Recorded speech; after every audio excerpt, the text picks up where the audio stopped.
Nebereya Nebere ሓደ ዓድጊ ተፃዒኑ ብሓደ ሩባ እናሰገረ እንከሎ ሃንደን ተሸራቲቱ ወደቐ እሞ ነቲ ማይ ኣተወ። ካብቲ ዝወደቐ ተቓሊሱ ብእንስሳ መንገዲ እናወፅአ እቲ ተፃዒንዎ ዝነበረ ጨው ድማ ማይ ስለ ዝኣተዎ እናሓባበን ብማይ መልክዕ እናተንጠባጠበን እናፈሰሰን ከደ።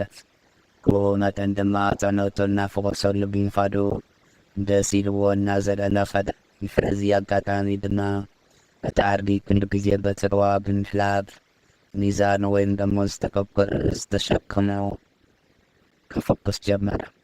ነዚ ዘፅንዐ በዓል ዋና እቲ ዓድጊ ድማ ሓደ ዘዴ መፅኡ። ሓደ መዓልቲ ተጣፅዒኑ በቲ ሩባ ከም ዝሰግር ገበረ።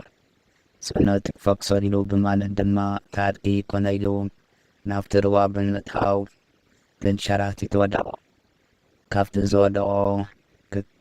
ካብቲ ዝወደቆ ፎኪስ ጽዕነት ሒዙ ክትስእ ድማ ተስፋ ገበረ።